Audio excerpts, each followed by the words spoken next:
Honorable Minister, for your reply, please.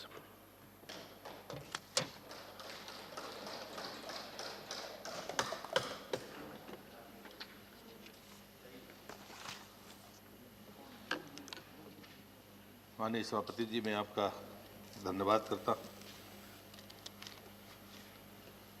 मैं अपनी बात एक बिना किसी पर आक्षेप लगाए वर्तमान की परिस्थितियों में जो उपमाएं हमारे मनीषी देते रहे उससे शुरू करना चाहता हूँ। हम गांव में रहते थे तो कथाएं सभी सुनते हैं, महाभारत की कथाएं भी चलती थी। तो कथा थी कि महाभारत का युद्ध शुरू हुआ तो बामुश्किल अर्जुन तैयार हुए और बाद में जब युद्ध की सेनाएं आमने सामने खड़ी हो गई तो उन्होंने रोका और अर्जुन से कहा कि एक वृक्ष है, उसमें एक घोंसला है, वहां जाओ, उसको निकालना और इतनी दूर पहुंचाना कि महाभारत के युद्ध में कितने ही घातक प्रहार हों, उसकी आंच उस घोंसले में रखे हुए अंडे पर नहीं पहुंचनी चाहिए। सब आश्चर्यचकित थे कि युद्ध के समय अचानक इतनी छोटी बात की जा रही है, क्योंकि लाखों लोग मरेंगे, विधवाएं होंगी, बच्चे यतीम होंगे, अंडों की चिंता क्यों की गई? कृष्ण से पूछा गया, वो उस नायक की तरह थे जो ज्ञान दे रहे थे। उन्होंने सिर्फ एक ही बात कही कि हिंसा और अहिंसा के बीच में एक बहुत बारीक रेखा होती है। जो लोग युद्ध के लिए जिम्मेदार हैं और युद्ध में खड़े हैं उनका मरना तय है, लेकिन जिनका युद्ध से वास्ता नहीं है उनका नुकसान नहीं होना चाहिए। मुझे लगता है कि एक नायक का और जो दिशा देने वाले लोग हैं उनकी मन स्थिति यही होनी चाहिए। जैसा हिंसा और अहिंसा के बीच एक मामूली फर्क है, ऐसा ही आलोचना और सलाह के बीच भी एक मामूली फर्क है।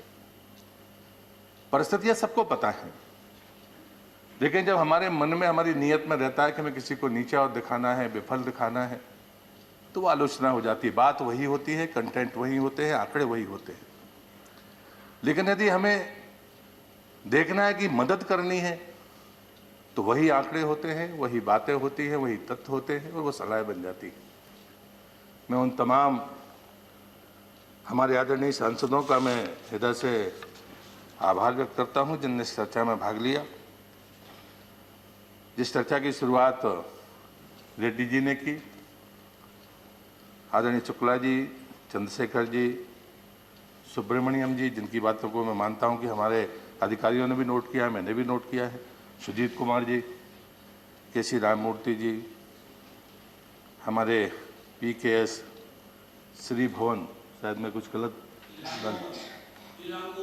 हाँ जी, श्री M राधा रेड्डी जी, श्रीमती जया बच्चन जी, आदरणीय श्री रामचंद्र सिंह जी, धन्नादास जी मेहताई, श्री AD सिंह जी, नारायण दास गुप्ता जी, श्रीमती छाया वर्मा जी, ब्रजलाल जी, बंदना चौहान जी और अंत में श्रीमती प्रियंका चतुर्वेदी जी। मैं बिना ये सोचे कि कुछ ने आलोचना की है और किसने सलाह दी है, मैं सबका आभार व्यक्त करता हूँ। मैं अपने आध्यात्मिक गुरु जब इस दुनिया में नहीं है, उनके एक उदाहरण से इस चर्चा की शुरुआत करना चाहता हूँ। परम पूज्य बाबा श्री जी ने एक बार मुझसे कहा कि प्रश्न ही किया कि अचानक तूफान आ गया, सब कुछ बर्बाद हो गया, तुम अकेले हो, कोई दिखाने वाला नहीं है। फिर एक चौराहा आ गया, उस चौराहे से कहाँ जाना है कोई तुमको सलाह देने वाला व्यक्ति नहीं है, और जो दिशा सूचक है वो भी टूट कर कहीं दूर पड़ा है। आगे का रास्ता कैसे तय करोगे? सभापति जी, जब कोरोना का काल आया तो ये जो पर्यटन का दिशा सूचक था वो टूट कर कहीं दूर पड़ा था और सारे लोग देख रहे थे कि मैं किस दिशा में जाना है। मैं अपने प्रधानमंत्री का इस बात के लिए धन्यवाद करूंगा, इस बात के लिए उनका अभिनंदन करूंगा कि जहां पर दिशा सूझ नहीं रही थी वहां पर उन्होंने उस दिशा सूचक को लाके खड़ा किया। मेरे आराध्य परम पूज्य श्रीवासी ने मुझसे कहा था कि जहां पर व्यक्ति ना हो, दिशाएं आपका साथ ना दें, वहां पर कोई चीज उसके बाद भी बची रहती है जो आपको रास्ता दे सकती है, और वो है कि जिस रास्ते से आप आए हैं वो रास्ता आपको पता है कि वो किस दिशा से आया है। आप जाइए, साहस जुटाइए, उस दिशा सूचक को उठाइए और उसका वो फलक जहाँ से आप आए हैं अपनी तरफ करिए, तो बाकी दिशाएं अपने आप रास्ते आपको दिखने लगेंगे। मुझे लगता है देश के प्रधानमंत्री ने कोरोना के बीच में यही महान कार्य किया है। मैं बधाई देना चाहता हूँ। तारीफ सिर्फ शब्दों में इसलिए नहीं होती कि हमें कुछ तारीफ करना है इसलिए तारीफ कर दी है। हमको परिस्थितियों को समझना पड़ेगा। हमको ये भी देखना होगा कि वास्तव में हमारी दिशा ठीक है या नहीं। बहस तो इस पर होनी चाहिए। पूरी दुनिया प्रताड़ित है, लेकिन जो लोग अपना दावा कर रहे थे कि हमारी स्वास्थ्य सुविधाएं दुनिया में 1 नंबर पर है, जो कह रहे थे हम दूसरे नंबर पर हैं, जिनका आर्थिक तंत्र इतना मजबूत था, जिसकी दम पर दुनिया को वो अपनी उंगलियों पर नचाया करते थे, उन देशों की हालत क्या है? आज हम जरूरतमंद देश हैं। मैं स्वास्थ्य की चर्चा में शामिल नहीं हो रहा हूं उपसभापति जी, लेकिन मुझे कहना पड़ेगा कि हम 78वें स्थान पर हैं स्वास्थ्य की सुविधाओं में। लेकिन हमें हिम्मत कैसे जुटा पाए कि हम 150 से ज़्यादा देशों को दवाइयाँ दे सके। अभी 67 देशों को हम वैक्सीन पहुंचा रहे हैं। हम दुनिया के सबसे बड़े वैक्सीनेशन कार्यक्रम की धरती हैं, लेकिन उसके बाद भी हम दोनों को दे पा रहे हैं। क्यों? क्या ये पैसे का खेल है? क्या ये व्यापार है? अगर मुझे गर्व है अपने प्रधानमंत्री पर, अपनी सरकार पर, और पर्यटन के इस विषम परिस्थितियों में उनको सल्यूट करना चाहता हूं, जो मेरे स्टेक होल्डर से, होटल वाले, टूर एंड ट्रेवलर्स, गाइड्स, उससे जुड़े हुए लोग, उनको मैं सल्यूट करता हूं। इतने बड़े आर्थिक नुकसान के बाद भी वो देश के साथ खड़े हैं, सरकार के साथ खड़े हैं। उनके मन से आलोचना का स्वर नहीं आया। मैं लगातार वर्ष भर में लगातार उनसे बात करता रहा हूं, लेकिन हमको ये तय करना पड़ेगा कि ताकत हमारे पास कहां से आई। भारतीय पर्यटन चाहे देश के बाहर जाए, चाहे देश से बाहर भीतर आए, वो ज्ञान के लिए जाता था, ज्ञान के लिए आता था। ठीक है, परिस्थितियां बदली हैं, बहुत सारे बदलाव हम भी देख रहे हैं। उन बदलावों के साथ हमको चलना होगा, इस बात को मैं स्वीकार करता हूं। लेकिन ये ताकत कहां से आई है? दुनिया क्या देखना चाहती है? पर्यटन परसेप्शन पर चलता है उपसभापति जी। मैं अलग से, मेरे बजट पर चर्चा हुई है। पर्यटन ऐसा मंत्रालय नहीं है, हम स्टेक होल्डर्स के लोग हैं। पर्यटन भारत सरकार का अलग है, राज्य सरकार का अलग है, होटल का अलग होगा, ऐसा नहीं है। मैं भी एक स्टेक होल्डर हूं। भारत सरकार का पर्यटन मंत्रालय एक स्टेक होल्डर है, वो बॉस नहीं है, वो अगुआ नहीं है कि वो जो चाहे वो अपना फरमान जारी कर दे, ऐसा नहीं है। अगर जैसे हमारी बहन ने आखिरी में कहा, क्षमा चाहूंगा, आप अच्छा होती थी, बताती कि आज देश में जो परिवर्तन है उसमें महानगर संकट में है, बड़े होटल्स के ग्रुप संकट में है। पहले क्या थी हमारी नीति? पहले नीति थी कि महानगरों में होटल की दम पर हम दुनिया के विदेशी पर्यटक को आकर्षित करते थे। आज हमारे चारों महानगर इस संकट में, कोई वहां आने के लिए तैयार नहीं है। क्या ये सच्चाई नहीं है? क्या ये बदलाव नहीं है? महाराष्ट्र और केरल जैसे राज्य जो पर्यटकों की पसंदीदा जगह होते थे, आज वहां लोग जाने के लिए तैयार नहीं है, या आप घुसने देने के लिए तैयार नहीं है। क्या ये सच्चाई नहीं है? क्या ये बदलाव नहीं है?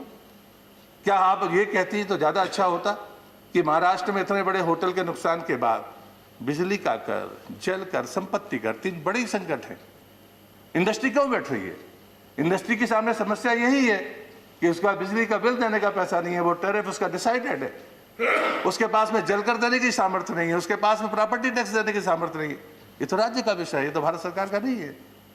तो इंडस्ट्री के कष्टों को लेकर हम एक दूसरे पर टोपियां नहीं पहना सकते। प्लीज मुझे लगता है कि हम एक दूसरे के सिर पर आरोप ना लगाएं। नहीं, मैं टिप्पणी ना करें, प्लीज बैठ कर टिप्पणी ना करें। मैं तथ्यात्मक बात कर रहा हूं, आलोचना नहीं कर रहा।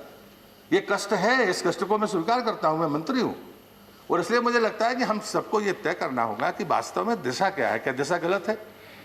अगर हमें बात करनी है तो इन बातों पर भी बात करनी होगी कि वास्तव में हम किस रास्ते पर इस विकास के रास्ते को ले जाना चाहते हैं।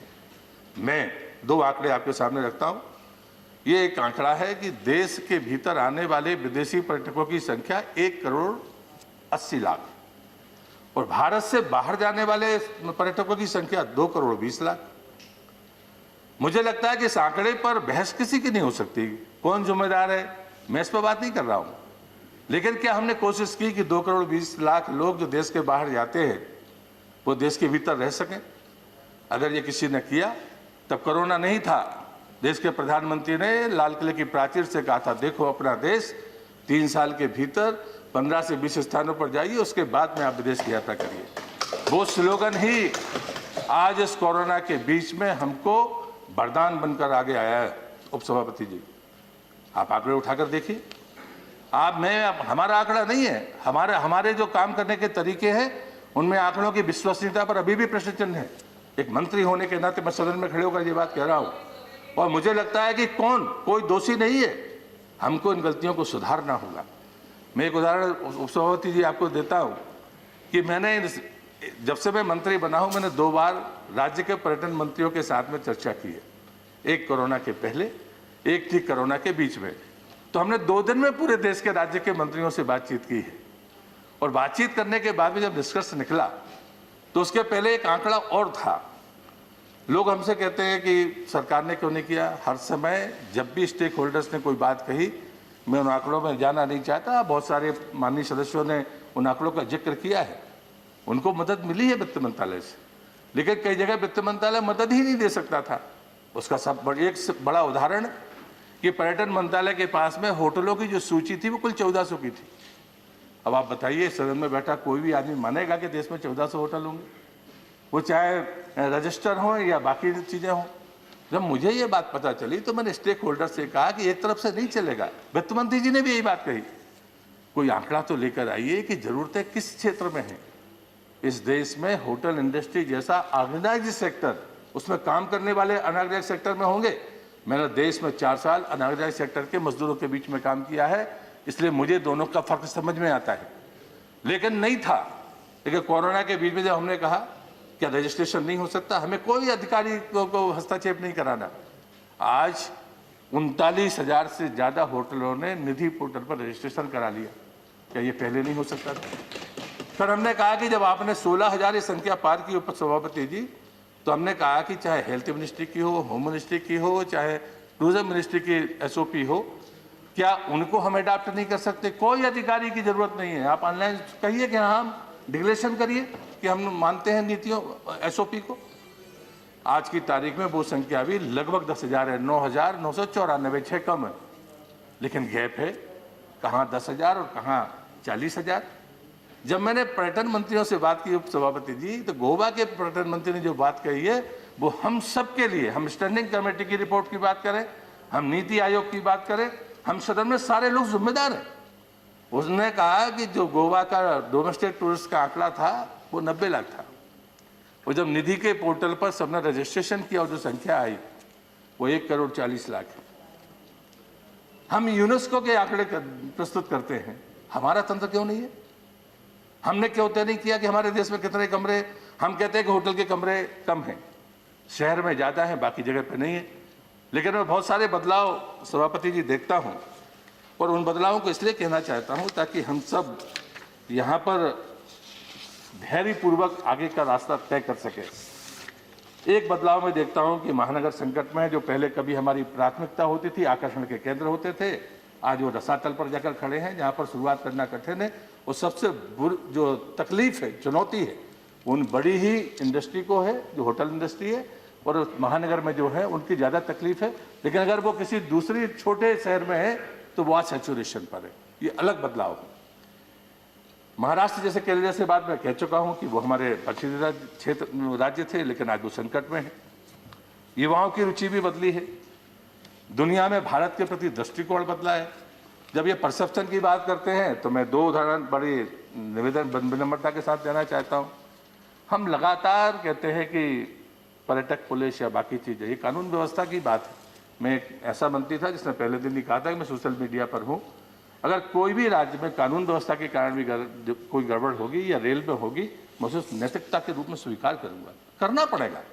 आप इसको जितना बचेंगे उतनी तकलीफ होगी। क्या तकलीफ है आंकड़े सही बताने में? और इसलिए मुझे लगता है कि परसेप्शन लेकिन बदला है। और जो बात मैं शुरू में कह रहा था, और उसके पीछे ताकत है हमारी संस्कृति की, हमारी आध्यात्मिकता की, कि हमारे मनीषियों ने, मुनियों ने, संतों ने, जो भी हमारी परंपराएं हैं, सब ने कहा है 2 रोटी आपके पास हो और कोई भूखा सामने आ जाए तो एक उसको दे देना, एक से अपना काम चलाना। ये है हमारी ताकत। और उस कारण से जो परसेप्शन आज गया है चाहे योग, आपने योग की चर्चा नहीं की, योग कितना बड़ा आकर्षण का केंद्र है हमारे सामने। ये बदलते परिवेश है, आने वाले समय की चुनौतियां हैं जिसको हमें उनकी जरूरतों को पूरा करना होगा। फिर दूसरी बात, जब आपने वैक्सीनेशन के पहले दवाइयां दी, क्या दुनिया में आपका मान नहीं बढ़ा कि आपका परसेप्शन सिर्फ हमारी गलतियों से नहीं बिगड़ता। क्षमा करना, जो भी महसूस करता है, जरा हमको भी अपने घर में बैठकर देखना चाहिए। परसेप्शन अगर हमारी गलती से बिगड़े तो हम अपनी गलती को सुधार सकते हैं, लेकिन परसेप्शन कोई हमसे ईर्ष्या से बिगाड़ने की कोशिश करे तो इसके लिए हम सबको एकजुट होकर कोशिश करनी पड़ेगी। और इसके लिए बड़ी सिंपल सी बात है, शायद ये उदाहरण सबके सामने आते हैं। एक बार कोई कहते हैं कि यात्री गया, कहानियां चलती हैं, उसने पूरा घूमा हिमाचल और आखिरी में उसके मुंह से निकल गया, साहब हमें तो यहाँ सेव देखने के लिए नहीं मिले। जब वो ट्रेन के डिब्बे में बैठने लगा तो एक लड़का किसी टोकरी में फल लेकर आया और दिया कि ये सेव, तो उसने कहा कितने पैसे? बोले पैसे नहीं चाहिए, लेकिन लौट कर जाकर ये मत कहना कि हिमाचल में सेव नहीं मिलते। परसेप्शन की ऊंचाइयां हम इस आधार पर छू सकते हैं। और इसलिए मुझे लगता है कि कई बार जब हम पर्यटन मंत्रालय की बहस में शामिल होते हैं तो हमें तय करना पड़ेगा कि हम सब स्टेक होल्डर हैं। और इसलिए गलतियों को, मैंने चीज़ों को लिखा है, जितने लोगों ने मुझे सुझाव दिए मैंने लिखे, और उनको लेकर ही सरकार भी आगे बढ़ेगी और उसके रास्ते हम खोजेंगे। लेकिन वही पर्यटक जो कल होटल में रहना पसंद करता था, आज वो होम स्टे में रहना चाहता है। वो वेलनेस टूरिज्म की तरफ आकर्षित हो रहा है। उसको लगता है कि नहीं, भारत सबसे पसंदीदा जगह है। और मैं आंकड़े देने के लिए तैयार हूँ, और स्टैंडिंग कमेटी में भी शायद वो रहा होगा कि जिस समय कोरोना आया था इस देश में, जितने भी विदेशी पर्यटक थे, लोगों ने अपने देश जाना सुरक्षित नहीं समझा, भारत में रहना सुरक्षित समझा। ये है सच्चाई हमारे उसके के वास्तव में भारत के प्रति लोगों का भरोसा क्या है। अब वो भरोसा आयुर्वेद के प्रति है, आयुष के प्रति है, वहाँ के हमारे होटल के अतिथि सत्कार को लेकर है। ये मूल्यांकन का विषय हो सकता है, और ये हमारे को इस बात का मूल्यांकन करना चाहिए कि उसका भरोसा किस बात पर था। हमें अगर प्रमोट करना है तो हमें उसे करना चाहिए, लेकिन हम योग की बात कैसे भूल सकते हैं? हमारे इस दवाई और वैक्सीन की बात हम कैसे भूल सकते हैं? और मुझे लगता है कि मैं मानता हूं कि देश के बारे में जो सोचने का नजरिया है दुनिया में, ये तो मानना पड़ेगा कि कोरोना के बाद इसमें जबरदस्त बदलाव आया है। और ये बदलाव भारतीय पर्यटन को निश्चित रूप से इस बात का साहस देता है, मेरे जैसे व्यक्ति के मन में विश्वास अर्जित करता है कि मैं अभी भी 2020 शून्य वर्ष होने के बावजूद भी मैं प्रधानमंत्री द्वारा घोषित उस आंकड़े को बदलने के लिए तैयार नहीं हूं कि विदेशी पर्यटकों की संख्या इस देश में 2024 में दुगनी नहीं होगी, निश्चित रूप से होगी। इसका कष्ट को हम स्वीकार करते हैं, तकलीफों को स्वीकार करते हैं, लेकिन जब हम होटल के परसेप्शन का जब सर्वाइवल और रिवाइवल की बात करते हैं तो पर्यटक का आना शुरू होता है तो सर्वाइवल शुरू हो जाता है, रिवाइवल उसके बाद की घटना है। लेकिन हम उन विभागों जैसे नहीं है कि जो गति से हमारा नुकसान हुआ है, बाद में हम बहुत धीमी गति से चलेंगे और उसके बाद में हमारा रास्ता निकला है। जी नहीं, ऐसा नहीं है।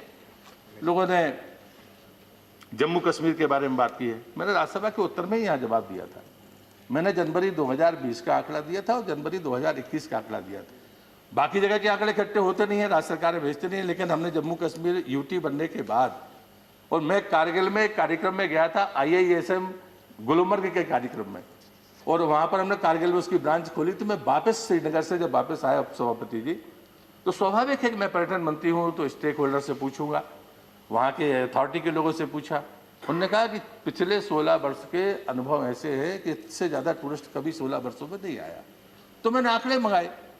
जनवरी 2020 में श्रीनगर में जो पर्यटक गए थे वो 3700 कुछ थे, और इस बार जनवरी 2021 में आंकड़ा 19,042 है। मुझे लगता है कि हमको आंकड़े सुधारने चाहिए। एक तो कोई हमारे मित्र कह गए थे कि 200 मिलियन चाइनीज टूरिस्ट होता है, वो 69 बिलियन है, पर जैसे आंकड़े मुझे लगता है सभा के पटल पर नहीं रखने चाहिए। जहाँ साहब बाजू में थे तो मुस्कुरा रहे हैं, पर उनको पता है कि ये आंकड़ा गलत था, उन्होंने कहा। पर मुझे लगता है कि आलोचना नहीं है। जब कभी हम तय करें कि भाई हमें आंकड़े कैसे देना, तो सदन के फ्लोर पर हमें आंकड़े सही प्रस्तुत करने चाहिए। आलोचना करना आपका अधिकार है, आप आलोचना करें, लेकिन मुझे लगता है कि सलाह जब मांगी जाएगी तो ये देश के लिए सलाह है। पर्यटन ऐसा मंत्रालय है जहाँ पर देश की साख भी साथ में चलती है। प्रतिष्ठा, अगर कहीं कोई किसी पर्यटक के साथ अभद्र व्यवहार होगा, कोई नहीं कहता कि आपका मध्य प्रदेश में हुआ, वो कहता भारत में मेरे साथ अन्याय हुआ है। प्रतिष्ठा सबकी जाती है, और इसी भाव से मुझे लगता है कि हम सबको यहाँ पर देखना होगा। जो बदलाव हैं वो नए लोगों में भी है, अवसर जरूर हमारे सामने है, और वो अवसर है जिसमें बहुत सारे लोगों ने कहा है वेलनेस टूरिज्म है, हमारा जो एडवेंचर टूरिज्म है उसमें अवसर हैं। एक समय चीन हमारी प्राथमिकता होती थी, हमारी पॉलिसी का हिस्सा होता था टूरिज्म पॉलिसी का, कि चीन को हम आकर्षित करें बुद्धिज्म के नाम पर, वो आएंगे। लेकिन अब बिल्कुल बात बदल गई है। अब चीन के लोगों को प्रवेश के लिए हमारा देश तैयार नहीं है, लेकिन जो चीन जाने वाले देश अन्य देशों के पर्यटक हैं वो अब हमारी प्राथमिकता है, क्योंकि उनके मन में भारत के प्रति जो आकर्षण पैदा हुआ है, क्या हम उसको पूरा कर पाएंगे। मुझे लगता है कि ये जो बदलाव हैं, इन बदलावों पर हमें चर्चा करनी होगी। क्रूज टूरिज्म की बात की है, इको टूरिज्म की बात की है, ये बदलाव है जिनको मैं देखता हूँ, और इसलिए मैं बड़ी विनम्रता के साथ में कहूँगा कि आपके सुझाव अच्छे हैं, और पैसे के लिए ये सरकार ऐसी नहीं है जो कहे कि हमने बजट दे दिया, जितने हमने खर्च किए थे उतने तो उन्होंने दे ही दिए। आप ही ने कहा कि खर्च नहीं किए। वो खर्च ना करने के पीछे अगर आप कारण जानेंगे तो शायद थोड़ा सा आपको तकलीफ होगी।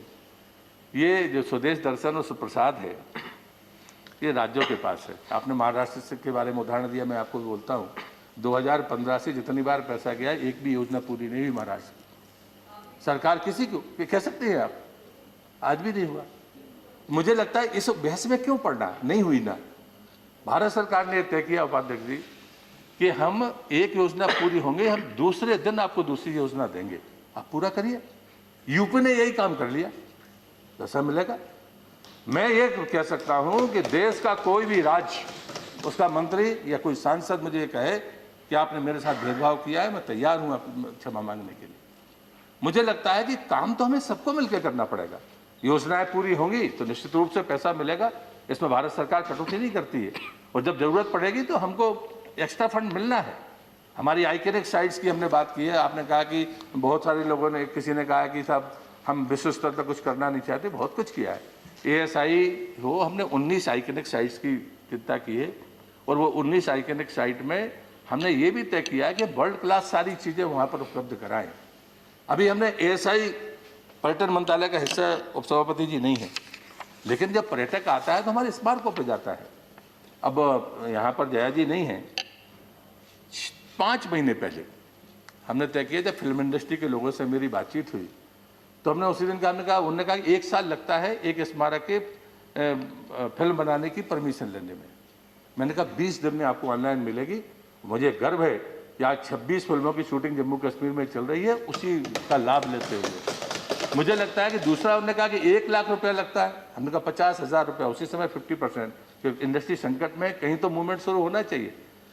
आज़ादी का 75वां वर्ष है, आप आइकॉनिक साइट और वर्ल्ड हेरिटेज साइट को छोड़ दीजिए, आप किसी भी साइट में जाए, आप पत्रकार हों, आप फिल्म निर्माता हों, आप जो भी हों, सामान्य नागरिक हो, आप फोटोग्राफी करिए, आप वीडियोग्राफी करिए, आपको कोई रोकेगा नहीं। अगर जहाँ पर भी जिन भी मॉन्यूमेंट्स में हमारे लाइट एंड साउंड है, लाइट हो या लाइट एंड साउंड हो, वो स्मारक 9 बजे तक खुलेंगे। अगर डिस्ट्रिक्ट एडमिनिस्ट्रेशन तैयार है तो हम 10 बजे तक खोलने के लिए तैयार हैं। ये हो चुका है, लेकिन मुझे लगता है कि अगर हमें जानकारी नहीं है तो हमें जानकारी ठीक करनी चाहिए। और जब कभी बात आई थी कि भाई विदेशी पर्यटक आएगा, तब चाइनीज़ को हम फोकस कर रहे थे, तो हमने एक बात तय की थी कि जिस भी हमारे स्मारक पर 1 लाख से ज़्यादा विदेशी पर्यटक जाएगा और वो अगर हिंदी और अंग्रेजी में कंफर्टेबल नहीं है तो हम उसकी भाषा में साइनेज लगाएंगे। सांची में हमने सहेली में लगाया, श्रावस्ती, सारनाथ और नालंदा में हमने चाइनीज़ में लगाए। हमने कोरियंस की संख्या 90,000 पर पहुंच गई है, हमने कहा कोरियंस को लगाई। ये काम हमें करने होंगे, इस बदलाव को हमें स्वीकार करना होगा। वेबसाइट की बात की है, मैं समझता हूं कि 1 महीने बाद देश की हमारी सभी भाषाओं में होंगी। प्रधानमंत्री जी ने कहा है कि UN की भाषा में हमारी वेबसाइट होनी चाहिए।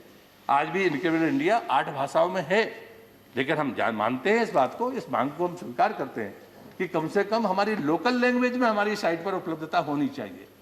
हम जब ये मानते हैं कि हमारे नेशनल हाईवे हैं, तो ऐसी स्थिति में हमें क्या टूरिज्म हाईवे नहीं बना सकते कि टूरिज्म हाईवे का कॉन्सेप्ट हमारा सिर्फ इतना ही है जो मार्ग ज़्यादा चलते हैं। अब कोई सरकारी गैर सरकारी उपाध्यक्ष नहीं है। हम चाहते हैं कि हमारी साइट पर उस पूरे रूट पर जितने भी होटल्स हों, रेस्ट हाउस हों, पब्लिक एमिनिटीज़ बेहतर हों, उन सब का उल्लेख वहाँ पर हो। कौन कहाँ जाना चाहता है वो तय करे। आंकड़े इतने खराब नहीं हैं, आप किसी भी हिमालयन स्टेट की बात करिए, हम जनवरी 2020 में जहां थे हम उससे ऊपर हैं। आप गोवा की बात करिए, आपने एयर बबल की बात की है। इन सारी योजनाओं का लाभ मिलने के बावजूद भी मेरे जैसा आदमी संतुष्ट नहीं है, ये हम सबको स्वीकार करना पड़ेगा। अभी बहुत तेजी से चलने की जरूरत है। जब हम अपने डोमेस्टिक टूरिस्ट को नहीं संभाल पा रहे हैं, तो कल के दिन जब विदेशी पर्यटक आएगा तब हम क्या करेंगे, ये चुनौती देश के सामने है, मैं स्वीकार करता हूँ। एक तरफ वो इंडस्ट्री है, वो महानगर है, वो प्रदेश है जो कोरोना के कारण खड़े नहीं हो पा रहे हैं, उनका कष्ट अलग है, उनकी चुनौतियां अलग हैं। लेकिन जो चीज़ जहाँ पर कोरोना नहीं है और डोमेस्टिक टूरिज्म के कारण सेचुरेशन है, वहाँ पर अगर विदेशी पर्यटक आएगा तो क्या हम संभाल पाएंगे, ये चुनौती अलग है। उसकी तैयारियां भी सरकार कर रही है। जब मैं वेलनेस टूरिज्म बोर्ड की मैंने अध्यक्षता की तो बड़े एम्स के डायरेक्टर से लेकर सारे लोग उसमें होते हैं, सबने माना कि वेलनेस सेंटर्स जितने उपसभापति जी हमारे हैं वहाँ कमरे नहीं है, सुविधाएं वैसी नहीं है। क्या होटल और उनके बीच में कोई कोऑर्डिनेशन हो सकता है? आपको इस रास्ते पर जाना पड़ेगा और इसलिए अनेक सुझाव हो सकते हैं। और मैं चाहता हूँ, सदन से यही प्रार्थना करता हूँ कि हमको मिलने चाहिए, हमारी स्टैंडिंग कमेटियों की बैठकों में हमें और धारदार होकर रचनात्मक सुझाव देने चाहिए। नीति आयोग जो निर्देश देता है या हमको दिशा निर्देश देता है, उनसे इतर भी हमको नए सिरे से सोचना होगा। देश के सामने जो परिस्थितियां अभी हैं, उन परिस्थितियों में हमको इस आपदा में बेहतरीन अवसर का अंदाजा मिला है। बेहतरीन अवसर हमारे सामने है। जो प्रधानमंत्री जी कहते हैं वो गलत नहीं कहा, वो अवसर हमारे सामने है। उस संभावना के कारण मैंने आप सबको इस बात को लिए कहा है। और मैं अंत में वैक्सीन को लेकर एक बात कहूँगा कि एडवेंट जनरल ने जब टीका बनाया था चेचक का, तो सबसे पहले कहते हैं उसने अपने को लगाया था और उसको लगा कि जितने ये गाय चराने वाले हैं इनको चेचक नहीं होता, उनको सपोज फपोले पड़ जाते हैं। उसके लिक्विड को लेकर उसने अपने भीतर इंजेक्ट किया और फिर बाद में चेचक का टीका लगाया और बाद में उसको उसका इफेक्ट नहीं हुआ। उपाध्यक्ष जी, ये उदाहरण मैं इसलिए दे रहा हूँ, वैक्सीन राजनीति नहीं है। वैक्सीन के साथ में हमने कोई व्यापार नहीं किया, परोपकार पहले किया, व्यापार की बात हमने बाद में शायद जो बना रहे हैं वो सोचेंगे। लेकिन हमें समझना पड़ेगा कि देश के वैज्ञानिक इस विषम परिस्थिति में, देश के वैज्ञानिक, देश का नेतृत्व और देश इस एकजुटता के साथ खड़ा हुआ।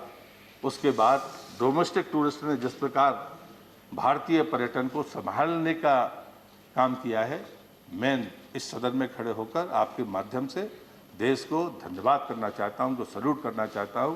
मैं उन तमाम स्टेक होल्डर्स की उनकी कठिनाइयों को मैं समझता हूं। जो मैडम चौहान जी ने जो कहा है, मैं खुद अभी जो आपने समस्याएं बताई हैं, उन समस्याओं को लेकर अभी स्टैच्यू ऑफ यूनिटी पर जो लगातार 3 दिन की कॉन्फ्रेंस रही है, उसमें मैं विजुअल बाकायदा जुड़ा रहा हूं। और आप उनसे अगर पूछेंगे तो मैं खुद उनके प्रतिनिधि को लेकर मंत्री एविएशन मिनिस्टर के साथ जाकर मिला था। इस बीच में जितने भी ग्रेविएशंस हमारे पास में आए, पैसा हमको वापस नहीं मिल रहा, इवन जो हमारे टूर एंड ट्रेवलर्स हैं उनको भी, लेकिन मैंने उनसे भी ये बात कही है कि जैसे होटल के लोग एक प्लेटफॉर्म पर आए हैं, कृपया आप भी आइए। मैं आपसे ही पूछूंगा, मेरी जगह पर आप होंगे और आप कहें कि साहब टूर एंड ट्रेवल्स को मदद करनी है, मेरे पास डेटा नहीं है, मैं किसकी बात पर विश्वास करूँ? कल के दिन आरोप मुझे पे ही लगेंगे कि आपने इसको अपने चहेते को पैसा दे दिया। कोई आंकड़ा नहीं है, क्षमा करिएगा। और जहाँ तक सवाल गाइड्स का है, पिछले 6 साल से विवाद चल रहा था गाइड का, रीजनल गाइड्स का, उसका समाधान मैंने किया है। और उसके बाद में टूरिस्ट फैसिलिटेटर कोर्स हमने शुरू किया, जिसमें 5,500 से ज़्यादा लोग पंजीकृत हुए। उसमें से 2800 लोगों ने भी एग्जाम दिया है, क्योंकि बीच में बच्चे आए नहीं थे, तो 4 बार वो एग्जाम बाकी किस्तों में आगे बढ़ा है। रिजल्ट एक साथ आएगा। 1 हफ्ते के भीतर हमारे पास में लगभग 2900 टूरिस्ट फैसिलिटेटर्स होंगे, जो कम से कम जहाँ जहाँ पर भी वो के रहने वाले हैं उनके पास में इतनी तथ्यात्मक जानकारियाँ होंगी। अगर वो गाइड बनना चाहते हैं तो उनको एक यूएन की भाषा और हमारी कोई स्टेट की एक लैंग्वेज का अध्ययन करना होगा। अगर वो उस राज्य में हैं और जानते हैं तो वो सिर्फ एक यूएन की भाषा को सीखें और उसके बाद हमको गाइड की मान्यता देंगे। क्योंकि अभी मैंने एएसआई के साथ में शुरू किया है कि मॉन्यूमेंट्स हमारे पास कुल 3,772 रजिस्टर है, लेकिन देश में वो संख्या तो 10,000 से ऊपर है। हमने उसकी रिलिस्टिंग का काम शुरू किया है। कुछ राज्य के मॉन्यूमेंट्स हैं, दक्षिण में इतने विशाल दिव्य और भव्य मंदिर हैं जो ईशा पूर्व के हैं, क्या उनको हमें नहीं बताना चाहिए? जो चीजें जब कोई पैदा नहीं हुआ था तब हमारे पास में कला संस्कृति और गान सब कुछ था। यही तो हमारी पूंजी है, इस पर गर्व नहीं करें। अब जिनने गर्व नहीं किया शायद वही संकट में है। मुझे लगता है इस पर गर्व करना होगा, क्योंकि पर्यटन सिर्फ मौज मस्ती का काम नहीं है, ज्ञान के आदान प्रदान का भी काम है। जो लोग आते हैं हम इस पर भी विचार करते हैं, लेकिन मैं बदलाव को अस्वीकार नहीं करता। अब कोई रात भर अपना ड्रम उसके साथ में नाचना चाहता है, जो पश्चिम के लोग आते हैं, हम कहते हैं हाँ नागालैंड में भी ये कल्चर हो सकता है, अगर नागालैंड के लोग तैयार होंगे तो हम रास्ता निकाल सकते हैं। तो मैं किसी चीज़ को इनकार नहीं कर रहा, लेकिन एक बात मैं ज़रूर कहूँगा कि हम इन आंकड़ों के साथ न्याय नहीं कर पाएंगे, बल्कि हम एक बेहतर स्थिति में हैं। देश के सामने जो प्रतिष्ठा देश की है वो काफ़ी ऊंचाइयों पर गई है, और वो गई है इस सच को हमको स्वीकार करना पड़ेगा कि देश के प्रधानमंत्री की दूरदर्शिता के कारण गई है। उपसभापति जी, मैंने जब सबसे शुरू में कहा था, जब वो कृष्ण का उदाहरण दिया था, तो सिर्फ यही कारण था कि मैं ऐसी उपमा नहीं दे रहा हूँ कि कोई भगवान हो जाएगा, लेकिन नेतृत्व जब अपना काम करता है तो उस नेतृत्व के साथ परिणाम भी निकलते हैं, यह हमें स्वीकार करना पड़ेगा। और इसलिए मैं इस विषम परिस्थिति में भी, जहाँ पर भीषण तरीके से आर्थिक नुकसान हुए हैं, लेकिन मैं उन तमाम लोगों से भी कहूँगा कि कालीबंगा, राखीगढ़ी, धौलावीरा, ये दुनिया की हिस्ट्री बदलने वाले स्थान हैं। लोग कहते थे कि पश्चिम में स्ट्रक्चर कंस्ट्रक्शन पश्चिम से शुरू हुआ, धौलावीरा के उत्खनन ने साबित कर दिया दुनिया की जियोलॉजी में, आर्कियोलॉजी में, कि नहीं, धौलावीरा उससे पुराना है। राखीगढ़ी का उत्खनन हुआ, अभी दुनिया में बहस चल रही है, लेकिन वो हड़प्पा से पहले की संस्कृति है, वो हरियाणा में है। कालीबंगा राजस्थान में है, कलाड़ी तमिलनाडु में है, अरेचुल्लूर वहाँ पर है, देश के अनेक स्थानों पर मैं आखिरी में यही कहूँगा कि ज्ञान की धरती है, हमारे पास वो सब कुछ है जो दुनिया देखना चाहती है, लेकिन जब पर्यटक आए तो हम उसकी ज़रूरतों को पूरा कर पाए। अगर वो बदले परिवेश में होम स्टे में रहना चाहते हैं तो हमारे पास में वो ताकत भी होनी चाहिए। अगर वो चाहता है कि मैं किसी खेत के बने मकान में रहना चाहता हूँ तो होना चाहिए।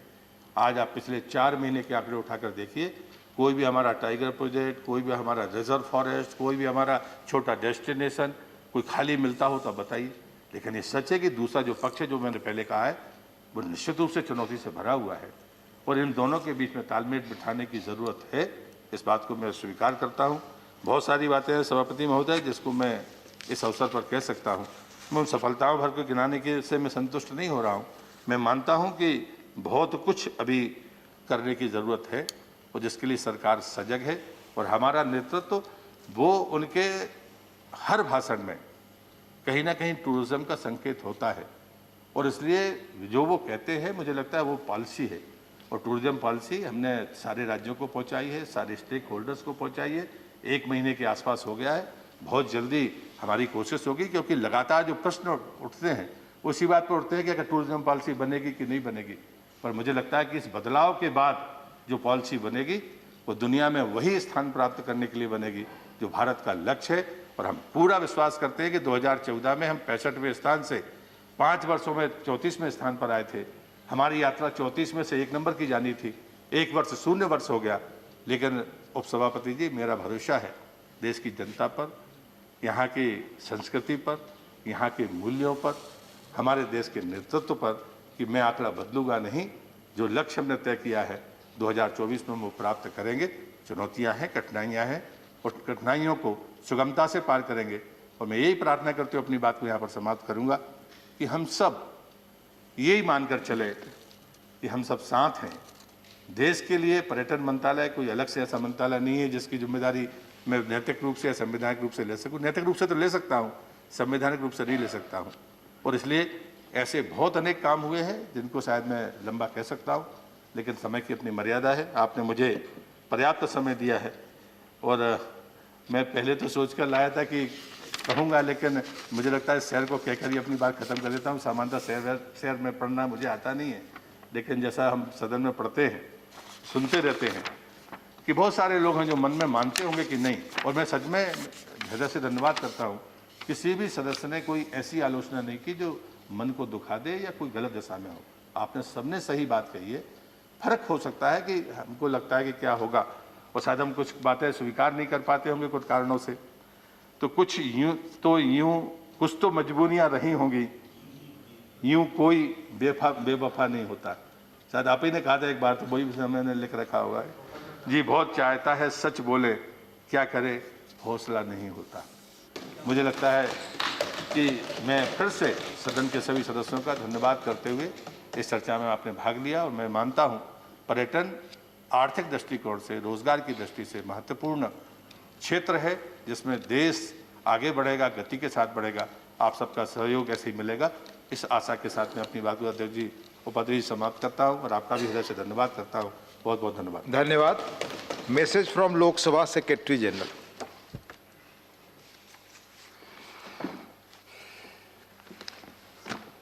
Sir, with your kind permission, I rise to report that the Lok Sabha sitting held on the 19th of March 21 passed the Mines and Mineral Developments and Regulation Amendment Bill 2021. I lay a copy of the bill on the table. हालांकि चर्चा पूरी हो चुकी है, लेकिन कुछ queries हैं। पहले माननीय मनोज जी, फिर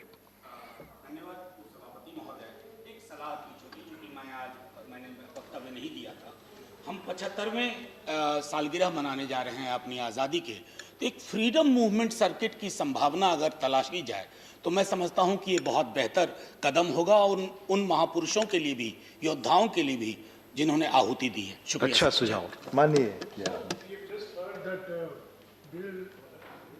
Lok Sabha and is being laid on the table of our house. So I would like to seek a clarification from you. Tomorrow and day after are holidays. How long will the members have to suggest amendments on this important bill? I seek your answer on this because there are different interpretations of what 24 hours means. When does the 24 hours start? Given the fact that tomorrow and day after are holidays.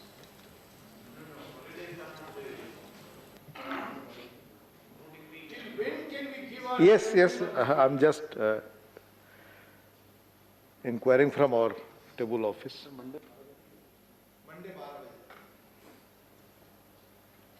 Monday 12 बजे तक हम that is how, जो परंपरा है calculate करने की, शायद उसी आधार पे हमारे। Honorable members, the House stands adjourned to meet at 11 hours on Monday, 22nd March 2021.